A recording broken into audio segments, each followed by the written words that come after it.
It's ridiculous. Man, I was pissed. So we're going to get to some news stories in a second, but we have to round out your incredible career, man, because they have a new show. I have a new show. out. I'm not gonna say the name of it yet because we haven't shot yet and it hasn't been announced. Okay. But yeah, so I'm doing a new pilot for ABC. Love that. It's my first time working for ABC. It's just a pilot right now. Just a pilot right now. But I mean, but they're talking pretty good, and I know every pilot talks really good. Yeah. So, I mean, if we were lucky, hopefully everybody's pilot gets picked up. But that's just not how the game works. But yeah, so I'm finally going single cam this time though. Oh, first time. I mean, Bad Judge was single. And wasn't Truth Be Told kind of single or no? It was hybrid, yeah. Hybrid. So there was no audience, but there was. So you've done a lot of single, a lot of multi, but a lot of both. More multi than single, but yeah.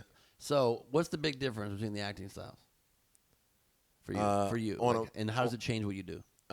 You can be a cartoon when you do a multi. Right. I mean, but you still aren't really being a cartoon. Like no. sometimes, like you'll like milk a response. I'm not Kramer in every time, but there are moments when you can do that. Like you couldn't do it in single. You look like an idiot. Yeah, you look like an idiot. You look crazy doing some of the stuff you can do for multicam. But also, it's also fun because you can overplay stuff, and it's like it's like in a single cam you're like what, and a multi's like, what, right? You can, and it feels weird sometimes to do that until you get used to it, and then once you get used to it, it's like it's so much fun to play. Laugh though, it's fine.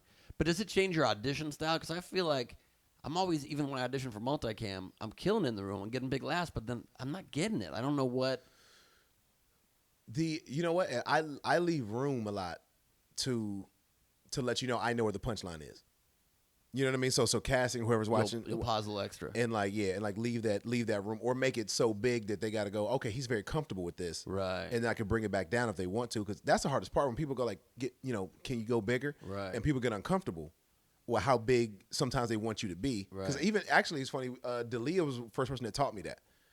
There was a I had like a kind of a Stella moment, like Stella, right? And I wasn't bringing it. I was not bringing it. And Chris pulled me to the side. I think the director was like, "Can you talk to Tone about it?"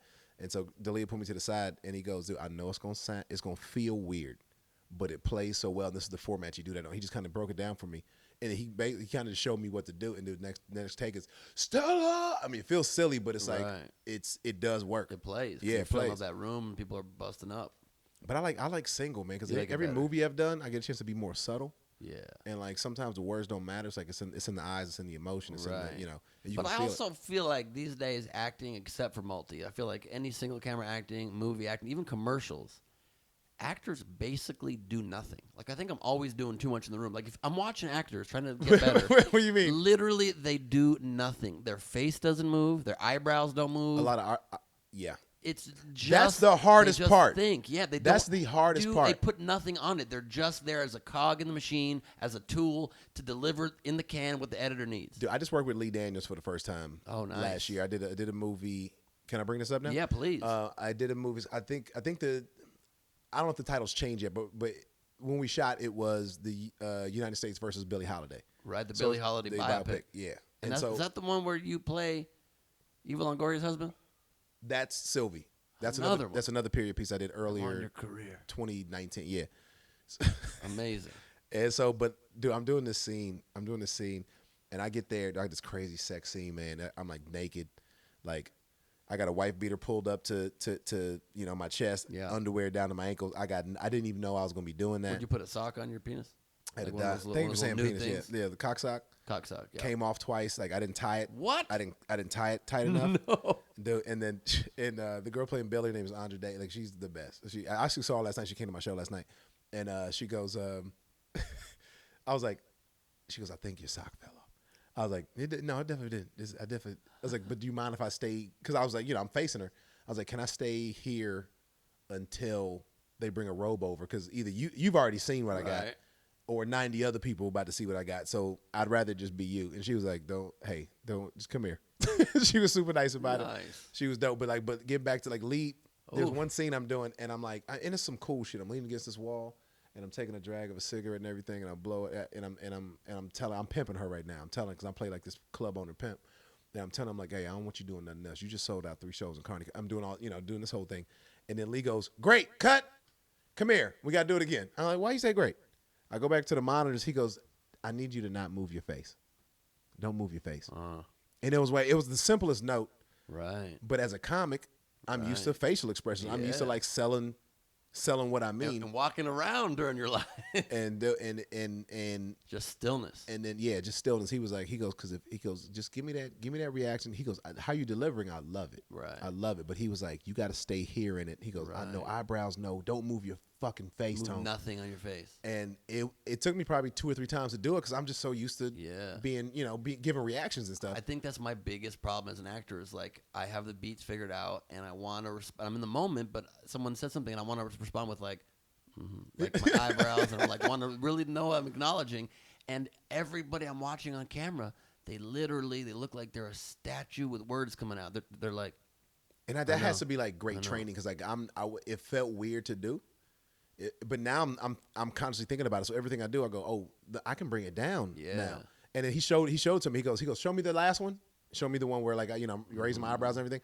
And then shows me the other one. He goes, now that motherfucker's sexy. Right. And I was like, dude, it was way better. Yeah, you pull them into your eyes instead of forcing it out. Yeah, it's like less eager, and eager is not sexy. It was great. That's all my ex-girlfriends told me. I was, you know what I mean. It was dope though. And so that movie's coming out. That'll be later this year. That'll be later 2020. And what's the Eva Longoria one called? Sylvie's Love. That's Tessa Thompson. And when does that come out? That just premiered at Sundance, so I don't know when it's dropping, but I think that's going straight to Amazon. Amazing. Dude. Yeah. So what advice do you give young actors that are trying to figure out how to get cast? Let's say they got some auditions coming at them. How do you get cast? Man, how do you separate yourself? I think it depends on like what you're. If it's a comic, I think I'm a little better because I've been coaching a lot of actors in comics this pilot season, but it's different who I'm talking to. Because a comic, I'll talk different because I know the world. Right. Like a trained actor who's coming in for comedy, that's way different because they have other tools that they've learned. I don't know the technical terms for somebody who went to Juilliard or NYU or whatever. Right. But I just tell them stay home. Let the comics do the comics. Hey man, sit your ass at home. Go do a Shakespeare. Sit your ass at home, man. Let me get a part. Yeah, for Christ's sake. The advice I would give is like, really, really break down. Like, I break down my cadence. I break down how I want to do a joke. Do what's comfortable. If you don't feel comfortable, don't go in. Like, because you're going in because you don't like the role, but you want the money. Fuck that. Right. Go be comfortable. To what degree do you break it down and decide your cadence and your beats and what you want to do versus being in the moment and letting all that go? Dude, I've done an audition where I'm like, they're like, can you pace this up and like, don't take off? I was like, no, I don't talk like that. I'd rather leave. Wow. And really? I just go. And then not in an asshole way, but I'm like, hey, I really don't feel like that's not how I see it. Right. And if that's what you want, I don't want to do that. So let's just stop now. And then what do they say to that? I think they respect it. But then they're like, okay, do it one more time your way, or like. No. I mean, at this point, do you end up getting that part? At this point, yes. Like you end up getting that part though? No. Yeah, you don't usually get that part, right? But no, but also I didn't want to it. Own the room. You have to still go in. They always say that, but then for some, like I can play an arena, grab a mic, and rock 12,000 people, and I go into a room of 3 people for an audition, and it's just so cold and feels like I'm in an office, and all of a sudden I feel like a little child being judged, and I can't bring my natural confidence. I always have to break it up first. Like as soon as I walk in, especially if it's a cold room, I haven't been there before. If I don't know the casting director or the producers there, dude, I'm talking for like 2 to 5 minutes just to like. I need to warm up. Good. I need to get your personality out of here. Hopefully, if I can get a laugh out of you or something. Yeah. I need something. How was your weekend? Right. What is going on? Because you feel like a fucking inmate. Right. Exactly. You know what I mean? It's like it's just time to like. They're just processing you till you fucking leave. I'm like, no, man, if it's not, and I don't, if I get a reader, like the casting director or whatever, if I get a reader who's just reading and not giving me anything, I'm like, I'm gonna go home and do a tape and send it in. Do you say that? Yep. I'm not getting what I need from it. Do you ever say to the reader, do you mind taking it off the paper and actually working with me? You'll say stuff like that. Absolutely. Wow, that's good, man. Because absolutely. Because especially if they flub, dude, I've read where like. They don't know the scene, at least not well enough to read with me. I've gone to an audition where they sent me the old sides for a new script, and then what I have doesn't match theirs. Oh, no. And they're like, can you learn this real quick? I'm like, no, you read mine. Right. What the hell? Oh, this is just so you know I can do it. Take it over like this. This is just so you know I can do it, right? Exactly. It's like the words are going to change anyway. You're not putting this in the movie. It's like can we just test what I know? Right. But like but that took me years of being comfortable enough to go like when you get to like the way we know that we work with our agents and you work kind of for me. Right. The moment you book your first job, your agent works for you. Yeah. It's not the other way around. Yeah. So it's that I feel like, I mean, you do want to cast the right person, right? We kind of have to work together. Even if it's not me, you got to find somebody.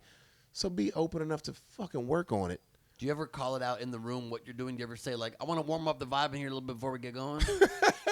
Hey, I guys, might say that. let's have a little, let me play some you music. Put a smile on your face? Is that cool? And how Come about on, give me 60%. 60% smile? Let's do it. I always try to be, I mean, unless it's a drama, unless it's like, Right. and even most dramas, I'll tape first. Really? And you then send choose it to in. tape first. Yeah. I'll send it in. Because then you control your performance, right? And then if you like that, then I know, okay, there's something here that you liked. And you can coach me in the room, and then I'll go. And I don't want a warm room on that. I want to come in and stay in it. Right. And then just go do it. And then I'll warm up You afterwards. just say, hey, what's going on? And Yeah, get hey, into it. yeah, I'm ready. Let me get my chair or whatever, and I'll stay in the zone. Right. And then, because like on this Lee Daniels one, the character I auditioned for is not the character I ended up playing, and I did play.